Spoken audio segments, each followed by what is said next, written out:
back then it had to be personally delivered. And so when Paul wants to get this letter he has crafted to Rome, he has to choose a messenger in order to take it there. Someone who would be well connected with the communities there, someone who would be able to likely read his letter to the communities in Rome, be able to explain it as well if they had any questions. So Paul is going to be rather selective as to who he picks in order to send to Rome with his letter. Hello and welcome to It Means What It Means, the podcast in which a guy with some college and a day job has long-form conversations about biblical text. Today's guest is Jason Borges, and we'll be discussing travel in the ancient world, and particularly how that relates to an individual mentioned by Paul in Romans chapter 16, Phoebe, and what her role may have been.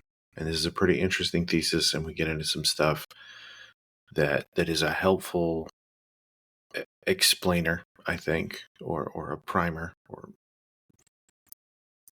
of the differences between what travel is like for us, how commerce has essentially limited us from the kinds of social networks that were needed for travel to be possible at all.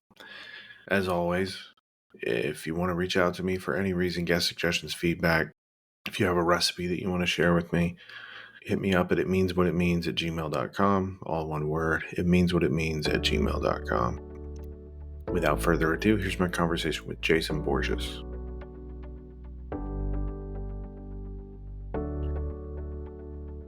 Jason Borges, welcome to the podcast. Thank you. My pleasure to be here. Before we get going, will you tell us a little bit about yourself? Yeah. So I am an American citizen, grew up in America, but have been living in Turkey for the last 7 years. And I work at the Asia Minor Research Center, where I do biblical research and training in the country of Turkey. And I have recently finished my PhD at Durham University, actually 2023, so about a year ago. And my focus there was on the topic of early Christian travel. Okay. So I feel like being in Turkey, maybe sometimes if you're talking about early Christian history, you might be able to hold on, let me go outside and check to see if that's right. Is that Sort of. something you could pull off? Yeah, Okay. it is a great privilege of being here in Turkey, and it's kind of the reason why we're based here is to be able to bring in material culture into my research, and it does kind of help give a new perspective and kind of maybe a third dimensional type of perspective on things. And obviously, for teaching and training, we work with different academic groups or church groups that come over here and work on site with them as well. So yeah, it is a great privilege. Unfortunately, my children, are a little bit tired of all the historical sites in Turkey. They don't want to see another one, and so we have maybe seen too many of the historical sites. I haven't, but apparently they have. My guess is, though, if they have a dad that's taking them to historical sites in Turkey, he would probably be taking them to historical sites in Virginia or Missouri or anywhere else that you might live. Yeah, well, I'm kind of a fan of Greco-Roman Okay. history, and so not as much, I guess. So yeah, and there's just a complete abundance of sites here, and so it's they're just kind of everywhere. So That's fair. Okay, I'll cut the chit chat and we'll go straight to. So we're discussing your Journal of Biblical Literature article yeah, titled "Phoebe, a Host of Christian Travelers: The Meaning of Prostatis in Romans 16:2." Did I get that right? The yeah, pronunciation. So the thesis, obviously, that word prostatis is kind of central to what you're saying. Can you walk us through why yes. that word is significant and what you're doing in your article? Yeah. So yeah, essentially my argument is trying to define this word and imagine what did Paul mean by it, and then specifically why did Paul use this word to describe Phoebe? Kind of what's this word doing for him rhetorically? So basically, I can talk about some of the previous interpretations in the past. This word prostatis has been translated sometimes as helper. The older translations, which has a more kind of subordinate diminutive role, as if she was kind of like, Paul's secretary type of thing. And there's been a reaction against that because the word prostatis that he calls Phoebe is the feminine form of this another Greek word prostates, which just simply means someone who stands in front or is a leader, as a benefactor of some kind. Um, and so now I think it's pretty common in translations for it to be translated as patron or benefactor, which I think is accurate. But then the question becomes, in what way was she a patron or a benefactor? In what ways did she use her money and her prominence in order to support others? Um, and so, there's different explanations for that. Some people just kind of leave it general. She was an affluent person who used kind of her largesse to do good. Robert Jewett will talk more specifically that she was going to be a patroness or a sponsor for Paul's mission to Spain as he was looking to go further west. Others would talk about how she hosted the weekly Christian gathering in her house, which is plausible as well. And so I think those all could be a part of it, but that's not specifically what Paul has in mind. I think Paul specifically has in mind that she is a host of she is a host of Christian travelers who are coming in and out of Corinth through the port city of Cenchreae, where she is based at and where she lives at. And so I take it to mean that she is a host of Christian travelers, which is kind of given away in the title of my paper there. And so I think this makes the most sense. We can talk about it, because it explains, Paul says she was a prostatus to both me and others. So how was she a patron to both Paul and others, looking in the past? And then looking forward, what is the function of Paul's words choice as he is writing this to the Romans? Why does Paul want the Romans to know her as a prostatus and specifically know that she has been one to both Paul and to other people? How does that work into his kind of rhetoric and his theological aims within the letter? So what I'm proposing, I just want to be clear, is not like new or novel. Other people have said that. The earliest one that I saw was Origen, so early 3rd century, and other commentators have kind of mentioned it. But it's usually gets like a 1 or 2 sentence explanation of like, this is probably most plausible. And so I wanted to move it from kind of from plausible to more probable. And so look at any potential evidence that there is to support this idea that she actually was a host within the Christian community and helping out Christian travelers who were coming in and out of Corinth. So that's kind of what I was looking to do with this article here. So a couple things. Well, one, if you can get into the context of why it would be necessary for someone to host people, I'm not sure that resonates with the experience of modern people in general. But then, and this may take a second.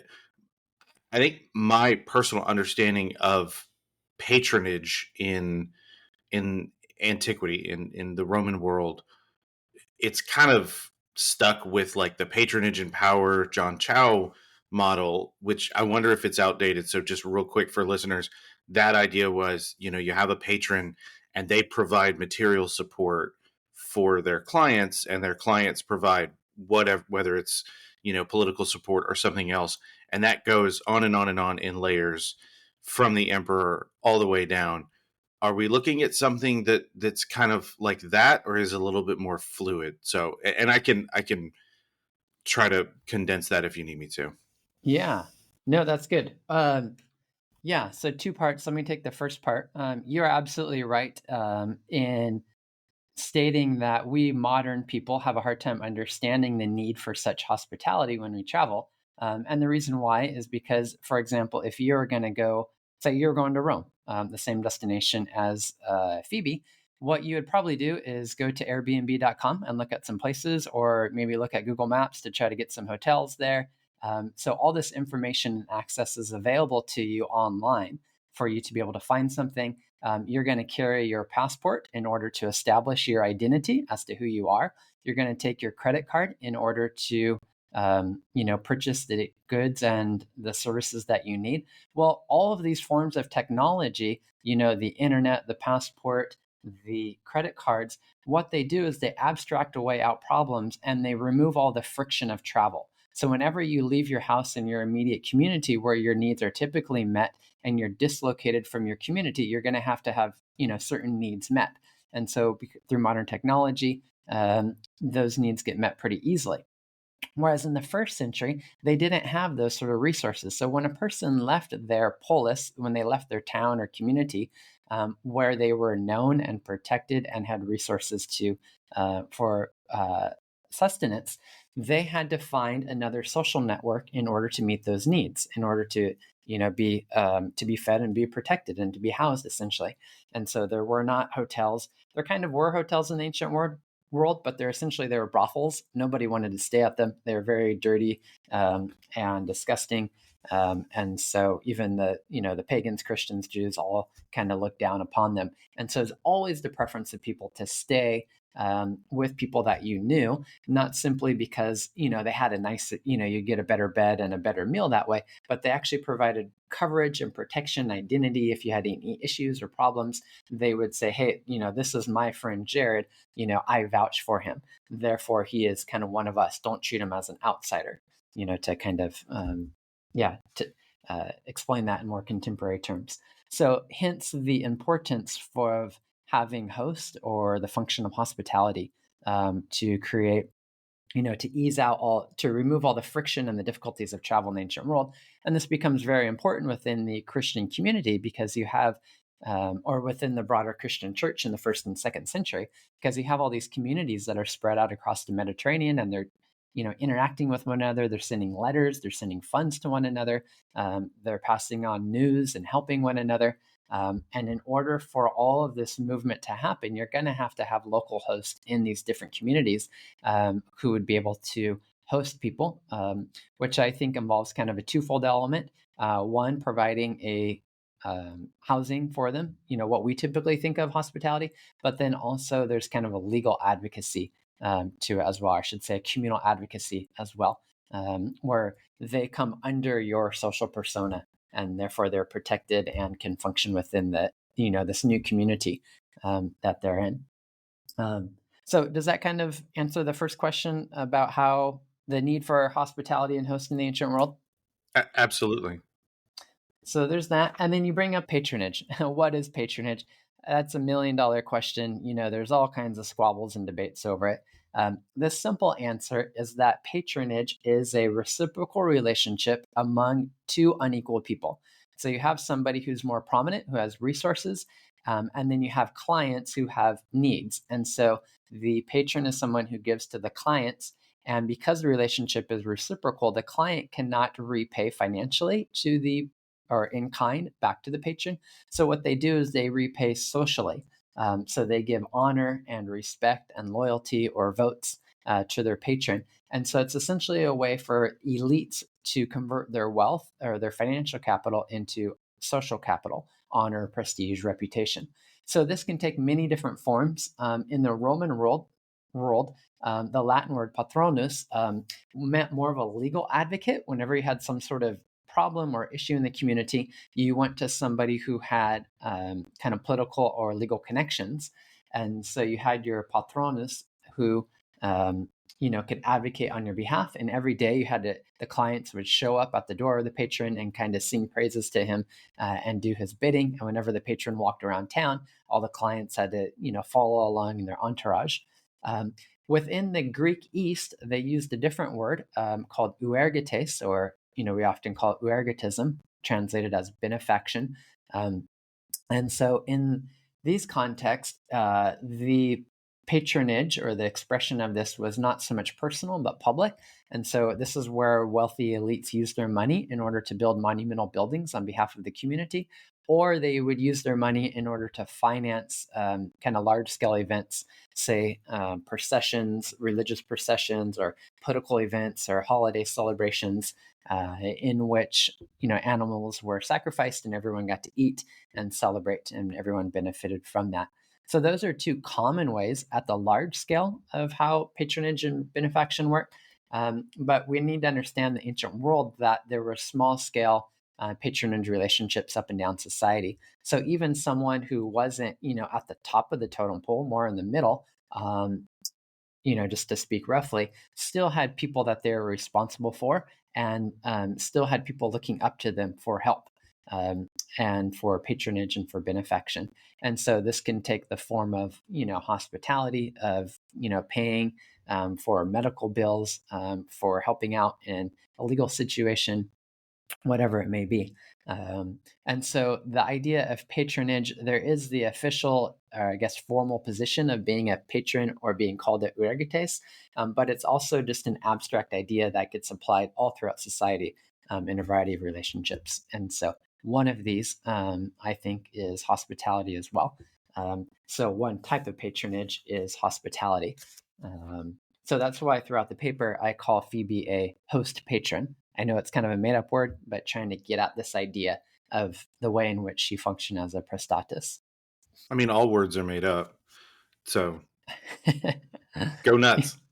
Yeah, that's a, Okay, so combining the two answers that you gave to the two questions that I had, we have, I think, probably commercial solutions to what had to be human problems. So when you say hospitality in the contemporary world, you think, at least I think of hospitality as an industry, yeah, and then there really isn't much of an equivalent, maybe outside of politics or in the workplace, of the kind of patronage that you're describing. So it is kind of foreign, but it to get back to the question of Phoebe, it does kind of indicate, if this title is being used of her and that's the context, or those are the contexts, that she has the material capability of caring for people, of providing hospitality, and probably the social standing that comes with that material ability. Is that fair to say? yeah, yeah. I think that's a fair. Of course, we don't know for sure because we have so little information about Phoebe. All we know about her are these two verses. First, or sorry, Romans 16, verses 1 and 2. There's no other mentions to her either within the New Testament, outside of it, or in any other shape. So our understanding of who she was is limited to these verses. But considering how Paul describes her, um, and how I've kind of reconstructed the meaning of prestatis, I think that's fair to say. I think it could be also added to that, the fact that he mentions her, because you had to be selective with how, like, writing materials were not cheap. They were not Yeah. easy to come by necessarily. And so Hmm. writing a letter, you had to know what you were going to say. And so it had to be a significant thing, right? Yeah, for sure. Yeah, yeah. So there's the issue of the composition of the letter, which itself was a big deal, as you bring up. And obviously, Romans would have taken some time and significant resources in order to compose. But then you also have to deliver the letter, right? This is another issue. When we want to write something, we email it out, or we can publish a book, and it's fairly easy. It's easy to deliver our information. But back then, it had to be personally delivered. And so when Paul wants to get this letter he has crafted to Rome, he has to choose a messenger in order to take it there, someone who would be well connected with the communities there, someone who would be able to likely read his letter to the communities in Rome, be able to explain it as well if they had any questions. So Paul is going to be rather selective as to who he picks in order to send to Rome with his letter. And so this is exactly what's going on here in Romans 16:1. Paul says, I commend to you Phoebe. Now, that's a standard kind of language from um, Greek letters for a letter of commendation. So basically, when someone is traveling from person A to person B, and when A and B know each other, but the person going doesn't know, the receiving party, well, person A will write a letter to them and say, hey, I want you to receive this person and do whatever you can to help them. And so we have hundreds of these letters called commendation letters or recommendation letters in which the recipient is being asked to help out, to host, and to welcome the person who is carrying this letter. And this is exactly what Paul is doing. So Phoebe is the person who is delivering his letter to the church in Rome. Since you kind of focus broadly on travel in early Christianity, Mhm. do we know of networks of people who were providing this kind of hospitality in early Christianity for travel? So we can get into it a little bit. I think Phoebe would be one of these people. I would also argue that Philemon was a figure like this in Colossae. You have Lydia as well, who is in Philippi, who welcomes Paul when he is there.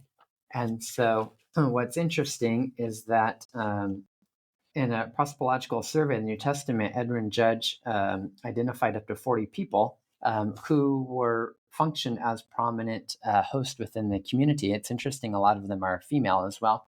Um, so we have kind of a substantial list of different people who function like this within the Christian community. But I would qualify that by saying that the information we have about him are usually just all one-time references, right? And so someone like Phoebe, we only know about this because of the small, one-time window that we get about her. And so, we don't get like repeated mentions or kind of extended descriptions of these sort of figures.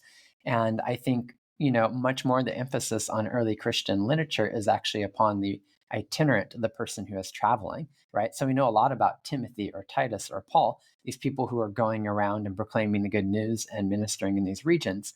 And so they were the more kind of prominent upfront people.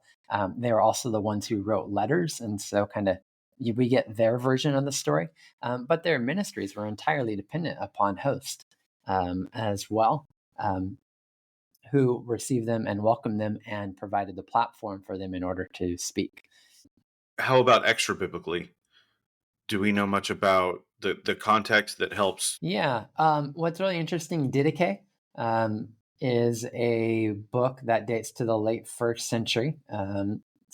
And so it's kind of teachings for the early Christian community. And there are 2 chapters in there essentially about what type of itinerants a Christian should host.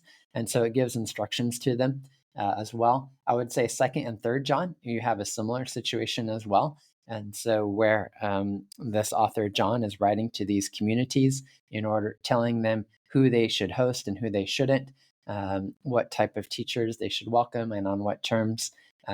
So we have kind of general instruction and general teaching that is written by Christian leaders to host communities in different places, giving them instructions on how to host and who to host. But as for actual specific people and what they did and what that looked like, we don't have any extended descriptions of it, at least nothing that's coming to mind as well. We get these select windows. And so what we need to do is kind of infer and deduce and reconstruct things from these little glimpses that we get. So another great example, I think, is Ignatius of Antioch when he is arrested and convicted in Antioch, and he is sent to Rome in order to die as a martyr there, travels across Asia Minor, and he stays in several of the churches en route, specifically in Smyrna. And so while he's in Smyrna, where Polycarp is the bishop there, several churches come to visit him, and he is taken care of there.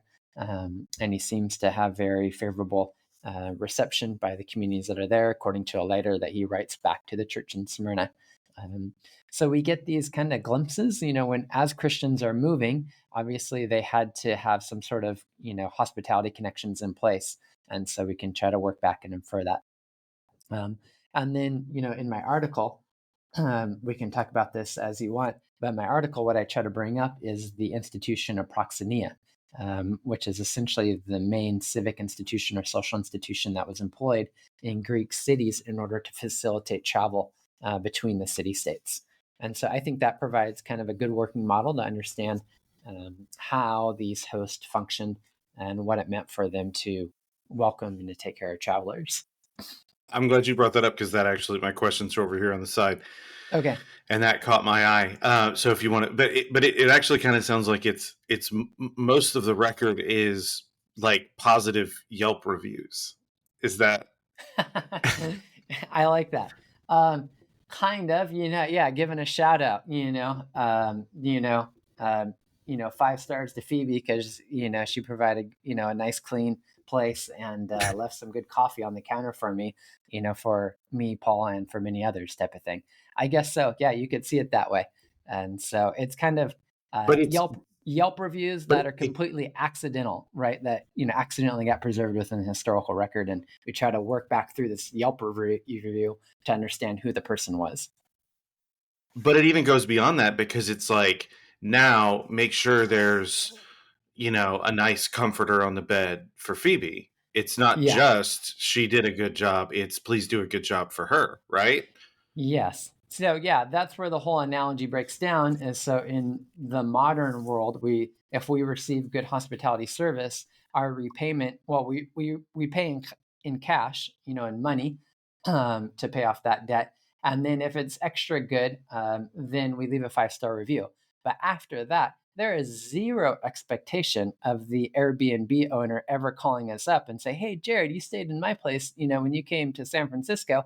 I'm coming out to your place. Can I stay with you?" That would just be like you know, uh, extraordinarily weird and unacceptable socially. But in the ancient world, that is how it worked. And so Phoebe welcomed and hosted many people. And so she functioned as a host. Well, now that she is being dislocated from her primary community in Kankrai, and she needs a kind of a support community, a place to stay, and people to provide coverage and identity for her, as she goes to Rome, Paul is saying to them, "Hey, I need you to do for her what she has done for many other people." Um, so, yeah, that's exactly it. So, Phoebe's hospitality is not simply the reason why Paul sends her to Rome, but it's also the model and the example which he expects the Romans to follow in welcoming her. I do want to get to proxenia, but I kind of want to highlight it. Okay, it seems to me, I'm middle aged now, but really since I was in my early 20s, that the voices calling for a return to a bygone era have gotten louder, and uh, it's almost treated that, so like you say, if I stay at a hotel, I pay my bill, we settle up at the end, and no Yeah, one owes anything anymore. yeah, Uh, and so we're like, well, that's transactional. But this is transactional too.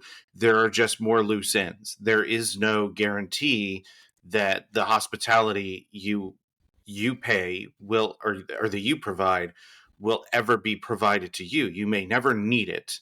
And hmm so but I think there's maybe an effort sometimes in people's minds to elevate that morally or ethically to a superior position, when really what it is like, life is tough and the yeah, world is hard when you're doing everything by hand. And so you have to have these networks, and we have just substituted that yeah. with commercial interactions and made it more efficient. Is that right? Yeah, that's what happens with capitalism, right? They kind of take over these markets or these relational exchanges.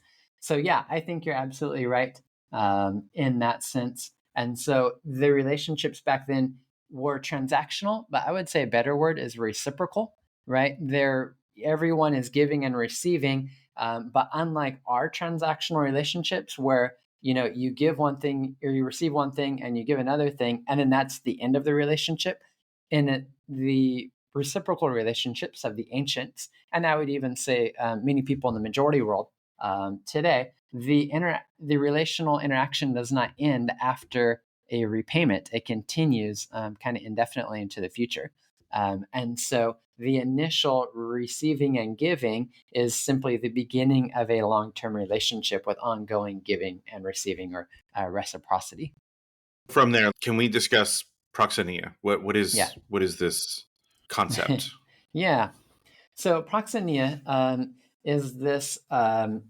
It's a Greek social institution that's really was prominent in the classical and Hellenistic era. So think, from 500 BC essentially up to the year zero, before the time of the Roman Empire. And remember that there was no large scale government or kind of empire in those days. All of the cities or polises, the city states, function independently and autonomously. And so, whenever someone wanted to travel from city A to city B, as we've been talking about, they didn't go to a local hotel, they didn't stay at Airbnb. They needed someone there in that community in order to receive them. So, say for example, the people of Corinth often traveled to Troas, just completely hypothetical. And they have various business dealings in Troas. And so a group of people in Corinth will identify someone in Troas who has agreed to welcome them whenever they come. This person in Troas would provide a place to stay and would also provide this covering for them if they had any kind of business or legal issues while they were in Troas. And so in response, the people in Corinth would pass a civic decree to recognize this local person in Troas, a prominent person, obviously, who would be able to do this, as a proxenos. And so they would issue a civic decree and they would inscribe that decree on stone. And so this is how we mostly know about proxenia. About 2,500 proxenia decrees from the ancient Greek cities have been found. And so you have to remember that we have only a small fraction of the overall inscriptions. And so scholars have estimated there were over 1 million total proxenia decrees that were issued from Greek cities, which shows it's very prevalent and very common. These inscriptions were publicly erected, and so it was common knowledge as to how this institution functioned. And so this proxenos was honored. Whenever the person from Troas would come to Corinth, he would get a certain seat, in the theater. He would be able to purchase land, essentially becoming like a local citizen, and he would receive different civic benefits within Corinth in exchange for the services he provided to the Corinthians whenever they went to Troas. So that is proxenia. That is the main way that, or the main kind of institution, I should say, kind of the Airbnb network of the ancient world. When someone wanted to travel from their community to another one, how did they do it and ensure a sense of safety and provision when they went there? This becomes significant for the argument of my paper because in these proxenia inscriptions, it is very common for the people, for these civic cities who issued the decrees, to call their proxenos a prostatus. And so all throughout these inscriptions, these two terms are used interchangeably. And then what's interesting is there's actually a guy in Byzantium in the Hellenistic age who wrote a dictionary, and he said, he's defining all these words, and he says a proxenos is a prostatus in a certain city, or by virtue of a civic decree in a city. So he equates the two ideas. And so I think a prostatus is a little bit more of a general term than proxenia, but I do think, based on these inscriptions and the epigraphy, that this idea of hospitality seems to be an inherent and latent part of prostatus. It absolutely was for proxenia. Like a proxenia was by definition a host to foreigners. And it seems to appear that proxenia, that being a prostatus was a very similar idea. So that's why I bring in proxenia. That's why I think it's so significant.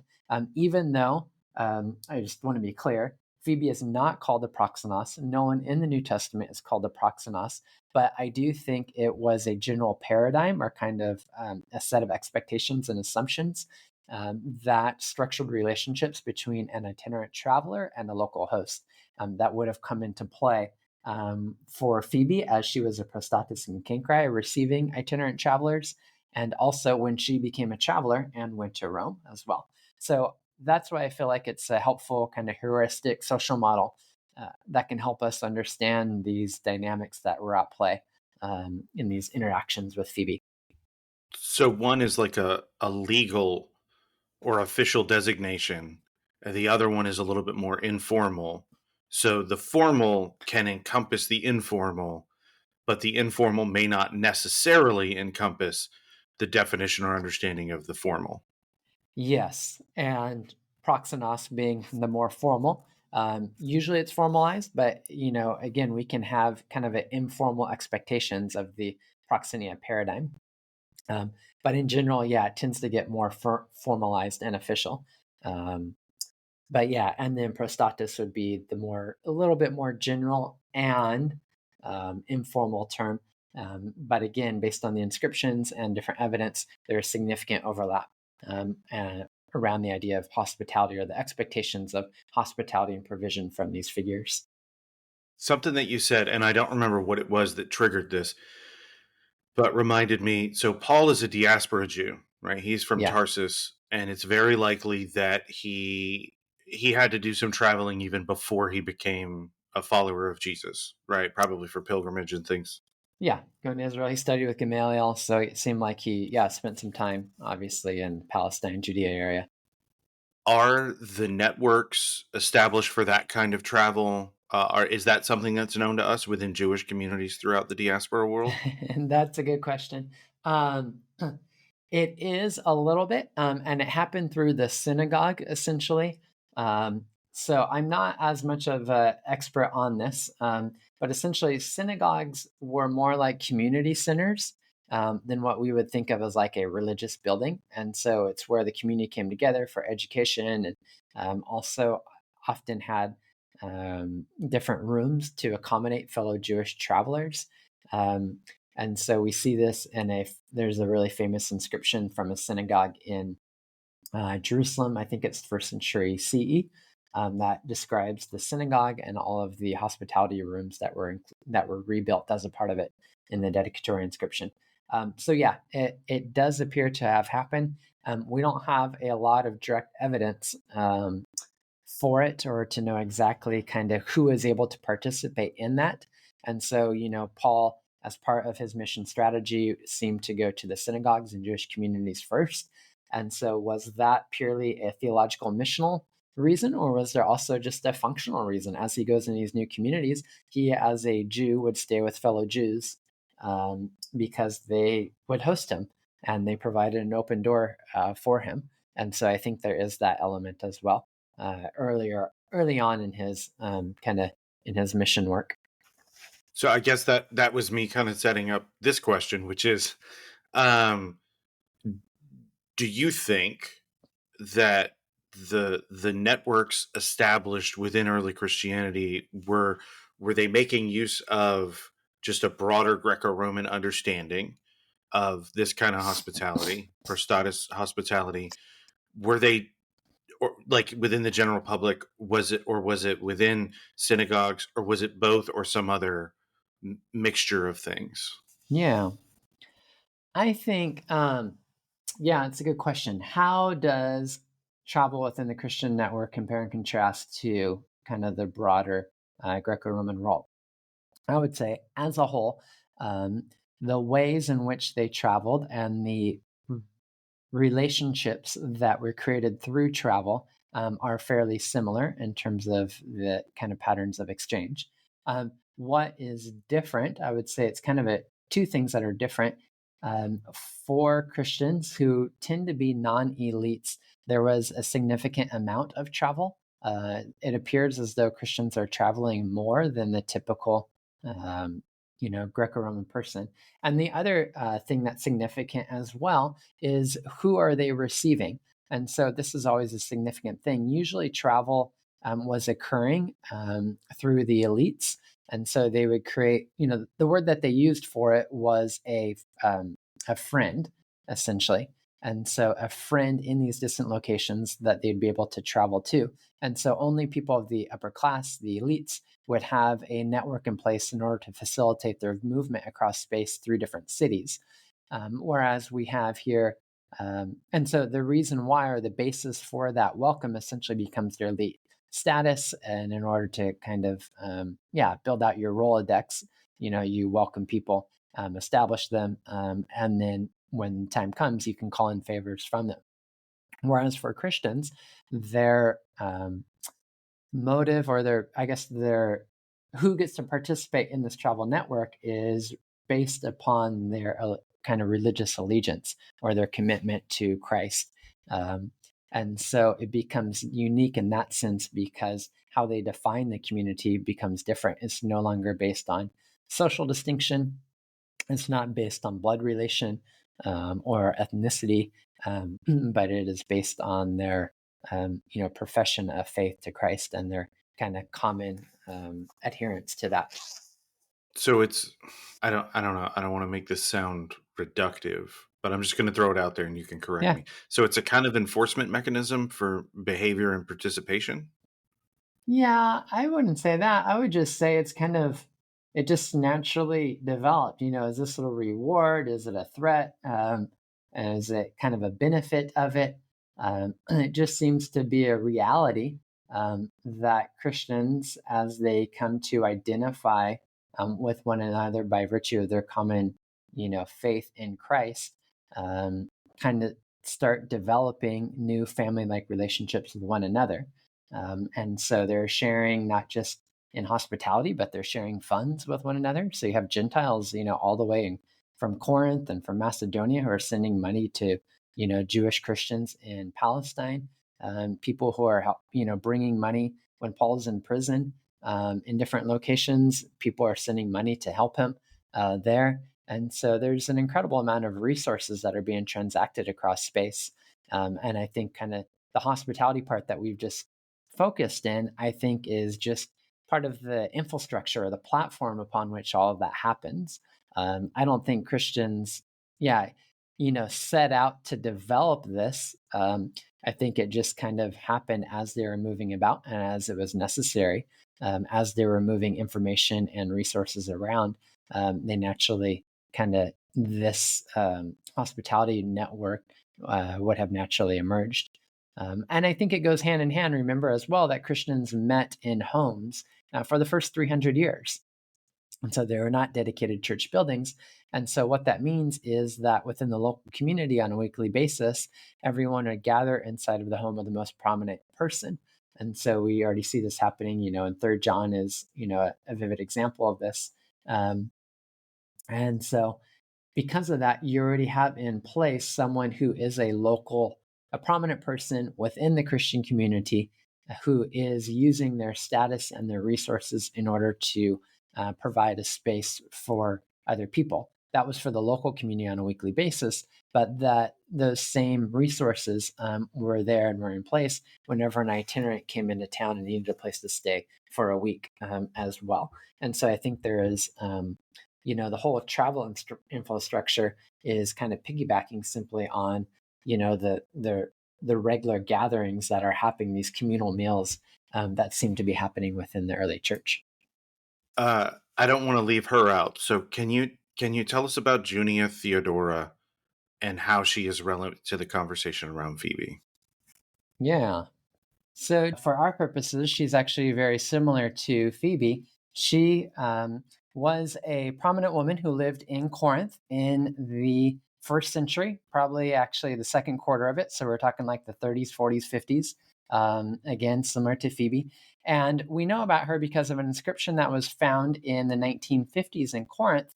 And on that inscription was inscribed 5 or 6 letters that were sent to her from the people of Lycia, this a region within southwestern Asia Minor, and in it the cities and the koinon, or the common group of Lycian cities, sent these letters to Junia Theodora, thanking her specifically for her hospitality. They had come there either as political exiles or as business people. Regardless of why they came, when they got there, they were greatly assisted by Junia Theodora, and it specifically says that she welcomed them into her home to receive them. She also provided important connections for them among the political class within Corinth. And so we have someone who's doing a fairly similar thing. And in one of these letters, they actually thank her, or they describe this work that she has performed on behalf of the Lycians as proxenia, prostatia, the kind of the abstract noun form of prostatis, the term that's used for Phoebe. So considering all of these similarities and the linguistic connection between Junia Theodora and Phoebe, I think it's important to understand exactly why she was called why her work was described as prostatia as it related to hospitality, and that carries over to Phoebe and kind of provides some additional color or some evidence for understanding Phoebe as a host guest. What is the significance of the abstract noun part? Like how would you bring that over into English? Thank you for providing the hospitality. But what's really helpful, I think, is how these extended letters, they describe the specific hospitality that she performed. And so that's what I'm trying to get at with Phoebe is how was she a host? Or how was she a prostatus? What exactly did she do? And so you can read these letters about Junia Theodora from the perspective of her host, I'm sorry, of her guest and the travelers who came to her and see how she related to them and what she did on their behalf. Okay.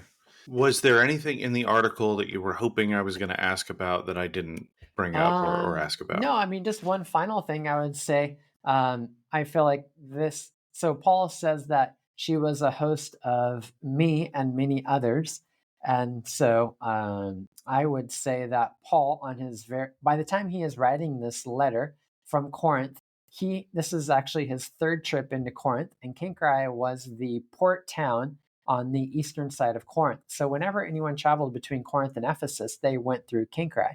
And so this is Paul's third time in Corinth. He would have been traveling there to and from Ephesus or the eastern regions. He would have been traveling through the city. And so multiple occasions for her to be a host of Paul. But then the question is, who is the many others as well? And so what I propose, this is getting a little bit more into the realm of speculation, is that the people of Rome to whom Paul is writing were actually the people who received hospitality from her.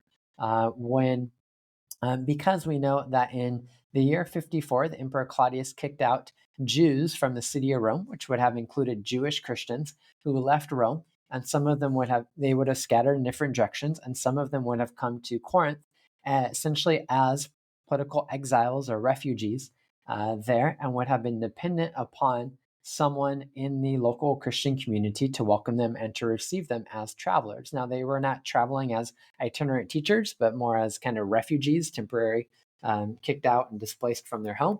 And so they would have benefited from that hospitality. And so this is a little bit more than just kind of, oh gosh, that might have happened theoretically, because we actually know the name of two people for whom that was actually the case. And that's Priscilla and Aquila. They were from Rome. They were kicked out. And then we read about them in Acts chapter 18. They come to Corinth. That's where Paul meets them. So they would have been known to the believers in Corinth. They traveled to Ephesus, and so they would have gone through the port city of Cenchreae. Obviously, now when Paul is writing Rome, they are back in Rome, which means they went back through Cenchreae and Corinth, and they are now in Rome. And so we actually know some specific people who, in all likelihood, I believe, would have been hosted by Phoebe. And so that becomes important because they have a social kind of debt, or there's a sense of obligation or expectation that they would reciprocate now that Phoebe is coming to them. And so I think Paul's selection of Phoebe is significant. Not only is she a prominent, respected figure within the community, but she is someone to whom the Romans would have been indebted, and therefore they would have received her. And this is significant because for the church in Rome to receive Paul's message, they would have to receive the messenger, right? And so that's a part of his strategy. So to get back to what I talked about at the beginning, why does Paul use this word prostatis? Why does he introduce Phoebe in this way? And so the reason is because the Romans themselves, whom he wants to welcome her, has experienced her as their own prostatis or their own patron host as they were exiled out of Rome and came to Corinth. Okay. Where to learn more about this travel in early Christianity or uh, proxenia, prostatis? Where would you send people? Books, YouTube, Yeah. blogs, whatever, Well, for the listeners? obviously start with the article and the different footnotes that are there. The best book about proxenia is by, I believe it's Mack. Yeah, William Mack, Proxenia and Polis. He has got a book about Oxford University Press. That is the most helpful one. As for travel in the ancient world, and so I have an article in the Journal of Early Christian History that's coming out in about a month that kind of looks at travel and the interpretations of travel within early Christian history. And that has a full bibliography where I interact with all the secondary works talking about travel in the ancient world. Um, and I'm trying to think if there's kind of a more popular work. Nothing that comes to mind. Um, And so there's an older work by Lionel Casson. I think it's like Travel in the Roman Empire from the 70s and 80s. That's a fun book to read as well. It could be updated as well. Obviously, there's a lot more evidence and a lot more precision. But that one by Lionel Casson is probably the best kind of one-stop popular book about travel in the ancient world. Cool. Oh, What do you read for fun? I don't read any fiction, and so I don't watch any movies. I can only really do nonfiction. So yeah, I read history books for fun. Sorry, I feel exposed and I feel lame, but that's just what I do. Or I enjoy kind of economics, foreign relations. Look, some sage advice that I got from listening to an interview with Dave Grohl back in like 2013 was there's no such thing as guilty pleasures. If you Don't like feel it, you guilty. like it. Yeah. So, yeah. Well, okay. Unless you have anything Yeah. else for Thank us, you. I'm going Yeah, to this call was this a one real pleasure, good. Jared. Thank you for the chance to be on and chat about this with you. Thank you Bye. for being here. Okay. Take care. Thank you so much for listening. Next week, my conversation with Kyle Rouse. We discuss the Mount Ebal altar episode. Here is a quick preview of that conversation. Take care. Yeah, maybe one thing to say about the argument of the article is that, so there is this Mount Ebal episode appears in different locations in the Masoretic text, in the Septuagint, and at Qumran. And I'm trying to make an argument about the earliest location. And I think the Masoretic text location is the earliest location that we have of the Mount Ebal episode.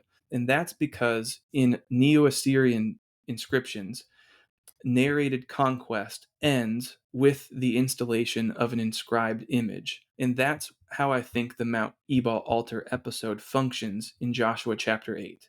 It's the conclusion of narrated warfare, and it's an expected conclusion. And I think that this is narratively and ritually very significant.